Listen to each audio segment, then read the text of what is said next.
2024년 12월 2일 데일리 리포트 시작하겠습니다. 오늘 바깥 날씨가 많이 이렇게 포근한데 또 이렇게 교회 안에 들어오니까 쌀쌀한 그런 느낌이 드네요. 따뜻한 커피 한 잔 드시기 바랍니다. 따뜻한 차 많이 마시고 그래도 이 환절기 감기 조심하시기 바랍니다. 저는 따뜻한 차 마시고 시작하도록 하겠습니다. 이 11월 달도 이제 마무리되고 2024년 이제 12월 달로 넘어왔는데요.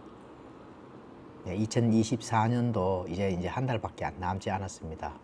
성도 여러분, 2024년을 잘 마무리하시고 2025년 다가오는 해는 성도님들의 그 신앙의 여정, 삶의 여정이 굳건하게 또 표대를 향해서 달려갈 수 있도록 하나님의 말씀 부지런히 탐구하고 또 하나님의 말씀 부지런히 그 기쁨으로 많이 담아서 그 하나님의 뜻대로 순종하는 그런 성도가 될 수 있도록 그렇게 하시기 바랍니다.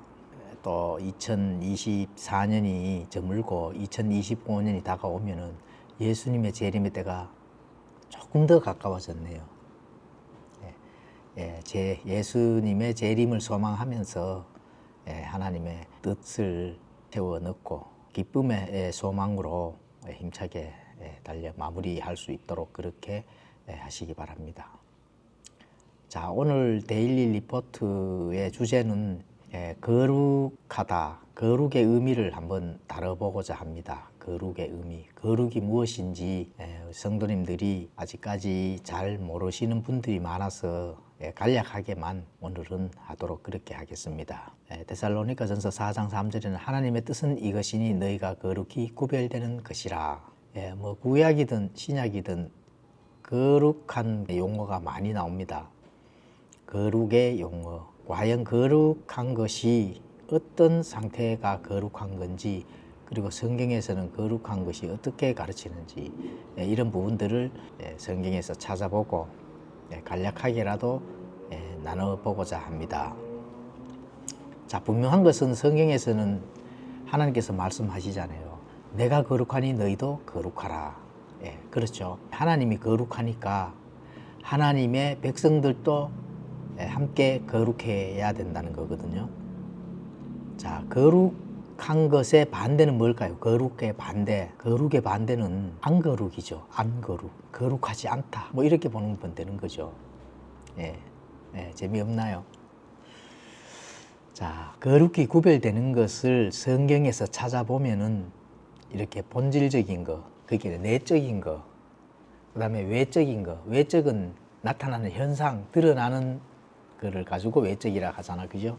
그래서 일단은 국어 사전에서는 거룩하다, 거룩함이 어떻게 가르치는지 표준 국어 대사전을 한번 찾아봤거든요.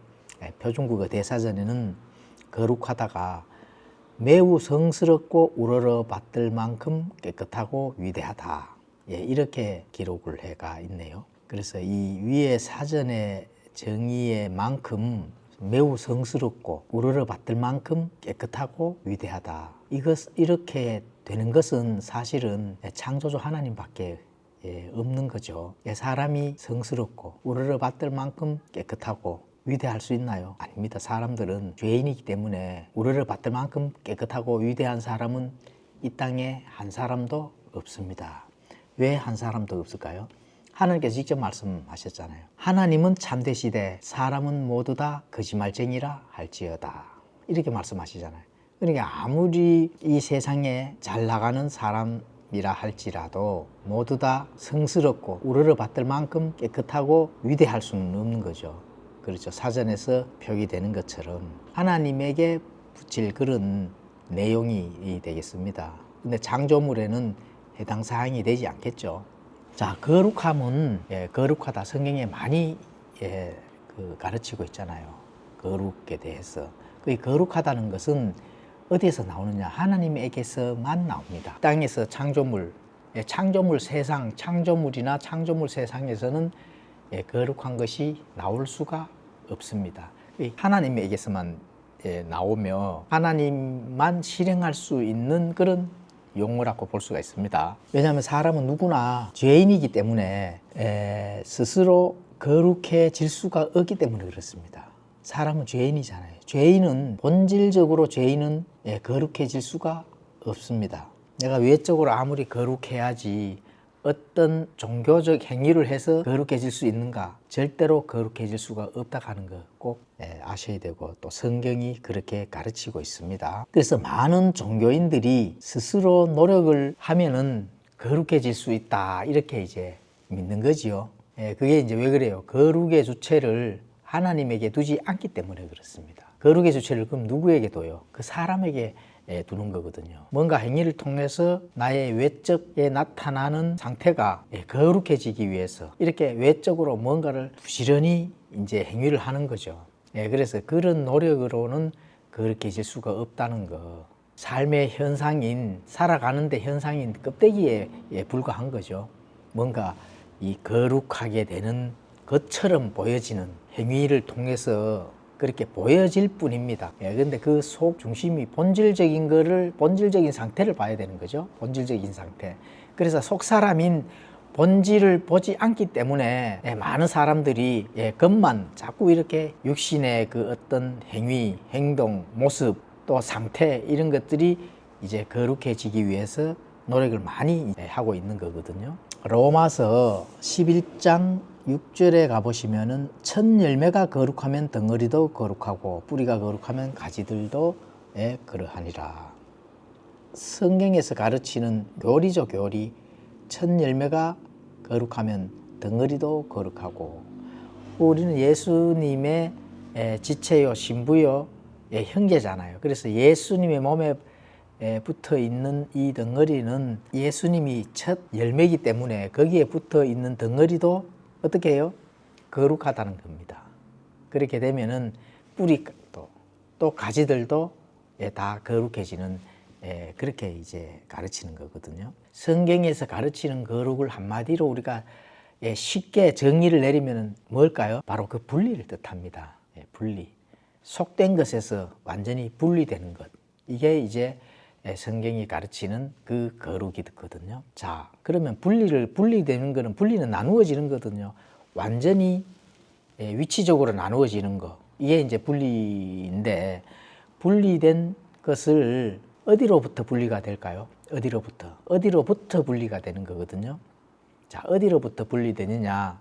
우리가 속해져 있는 거는 몸과 영과 혼이 온전히 이 세상에 속해져 있잖아요. 세상에 속해져 있는데, 세상에서 속해져 있는 것이 하나님의 왕국으로 분리가 되는 것이 바로 거룩인 겁니다. 그래서 에베소서 2장 12절에는 이렇게 말씀하거든요. 그때 너희는 그리스도 밖에 있었고 이스라엘 연방 국가 밖에 있던 외인들이며 약속의 언약들에서 분리된 낯선 자요, 세상에서 소망도 없고 하나님 밖에 있던 자들이었으나. 그러니까 우리가 아담이 죄가 지기 전일 상태가 있었거든요. 그럴 때는 하나님에게 붙어 있었단 말입니다. 아담이 죄 짓기 전 에덴 동산에서는 하나님에게 붙어 있었는데, 그 붙어 있는 게 아담이 죄를 짓고 어떻게 돼요? 하나님과 영원히 분리가 됐잖아요. 바로 그 말이거든요. 그리스도 밖에 있었고 연방 국가 밖에 있던 외인들이라고 하거든요. 그러니까 하나님의 영역 안에서 따로 떨어져 분리된 상태. 이게 이제 하나님에게서 떨어진 분리된 상태가 이렇게, 그것도 거룩에서 분리된 상태, 약속의 언약들에서 분리된 낯선 자, 세상에서는 소망도 없고 하나님 밖에 있던 자들, 이게 이제 분리된 상태거든요. 누구로부터 분리가 된 거죠? 하나님으로부터 분리된 상태가 바로 그렇다는 겁니다. 거룩에서 분리된 거죠. 거룩에서. 그러면 이제 세상에서의 이렇게 따로 분리된 상태에 놓여 있잖아요. 그러면은 어떻게 해요? 다시 거룩으로 붙어야 되죠. 그렇죠? 그래서 골로새서 1장 13절에는 또 이렇게 말씀합니다. 그분께서 우리를 어둠의 권능에서 건져내사 자신의 사랑하는 아들의 왕국으로 옮기셨다. 이렇게 되거든요. 그러니까 이제 외인이요, 그리스도 밖에 있던 자요, 이스라엘 연방 국가 밖에 있던 이방인들이며 약속의 언약들에서 분리된 소망이 없는 하나님 밖에 있던 자들이 어떻게 돼요? 그 어둠에서 건져내사 자신의 사랑하는 아들의 왕국으로 옮겼다는 겁니다. 예, 자신의 사랑하는 아들의 왕국으로 옮기셨다고 말씀하니까 그러면 따로 분리된 것이 다시 합해졌는 거죠. 그러니까 거룩한 상태에서 분리되었다가 다시 거룩한 상태로 합해졌다. 이렇게 이제 보시면 됩니다. 그래서 이게 이제 거룩은 하나님에게로 완전히 분리가 된 상태에서 또 하나님에게로 완전히 같이 합해져 있는 아들의 왕국으로 옮겨진 상태가 되면은 그 옮겨져서 있는 상태의 하나님의 자녀들을 뭐라고 부르죠? 성도라고 부른다는 겁니다. 성도. 자, 그래서 이 거룩의 명칭을 사용할 수가 있습니다. 거룩의 명칭이 뭐예요? 거룩할 성자, 이 성자를 붙일 수가 있는 겁니다. 그래서 우리가 보통 호칭을 부를 때 성도라고 부르잖아요. 예, 분리된 상태, 세상에서 분리된 상태입니다. 세상에서 붙어 있다가 하나님 왕국, 아들의 왕국으로 세상과는 떨어져서 다시 아들의 왕국으로 왔으니까 세상과는 분리가 된 거잖아요. 그러니까 거룩하게 된 거죠. 그래서 거룩할 성자를 사용할 수 있는 성도가 되는 겁니다. 맞습니까? 예, 그렇죠. 자, 그래서 우리가 호칭을 거룩하다는 그 성자를 사용할 수 있는 호칭이 있습니다. 신약교회 성도들이라면은 그 호칭을 사용할 수 있는데 그 호칭을 사용할 수 있는 호칭이 딱 두 가지입니다.